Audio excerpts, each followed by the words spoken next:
Let's go to page 214 and start with number 21. Okay, so you have 2y squared over 3 squared times by 3x y to the 4. Okay, so first you need to apply the power rule to get rid of the parentheses. So you have to apply the square to each one of these. So this will give me 4, y to the 4, 3 squared give me 9. Okay. So first apply the power rule. Now you can apply the product rule, so you can multiply. But before you multiply, you can cancel out a lot of things. So like y to the 4 can cancel out, 3 and 9 can cancel out. So you end up with 4x over 3. Okay. Okay, let's go to the next one.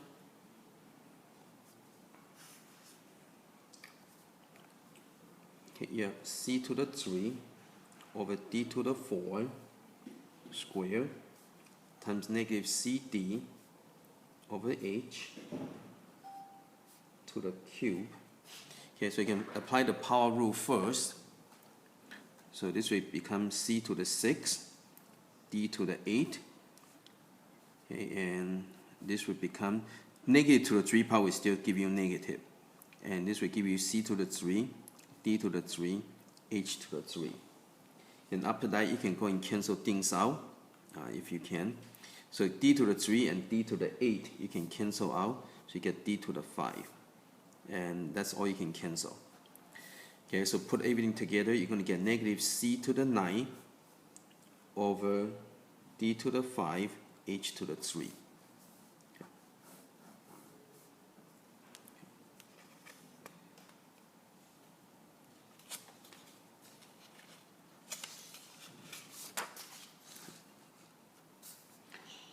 Okay, next one. Okay, number 25. Okay, you got a to the 2m, b to the 2m plus 1 over a squared b squared m. Okay, again, they're putting some restriction talking about that no denominator equal to 0 and m and n are integer greater than 1. Okay, so that's a restriction that you need to make this into work. Okay, so again, first you apply the power rule first. Okay, so leave the top alone. So apply the power rule, you're going to get a to the 2m, b to the 2m. And so this and this can cancel out. Now, when you have division, you have to apply the quotient rule. So when you divide, you have to subtract. So when this, so you subtract, so this becomes, so you have to use this minus this, right? So again, when you have division, you subtract the exponent. So this becomes b to the 1, and so it'll be just b, right? Again, 2m and 2m will cancel out when you subtract. So you end up with b to the 1, and so the answer would be b.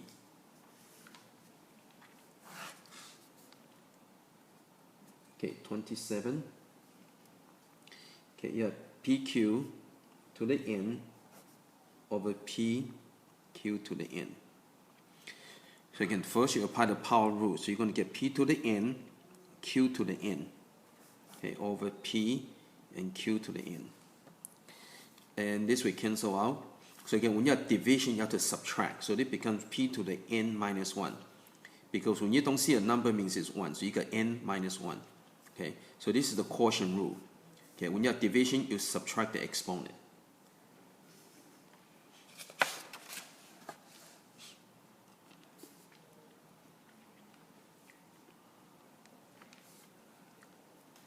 Okay, number 29, you have t to the n plus 1, t to the n minus 1 over t to the n.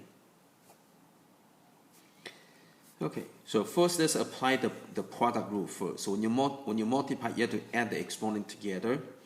So this becomes t to the 2n, right? n plus 1 plus n minus 1. Plus 1 minus 1 cancel out, so n plus n give you 2n. Okay. Then after that, you have to apply the quotient rule. So quotient rule, you have to subtract the exponent. Okay. Again, when you multiply, you add the exponent. When you divide, you subtract the exponent. So 2n minus 1n will give you 1n. And that's it for number 29.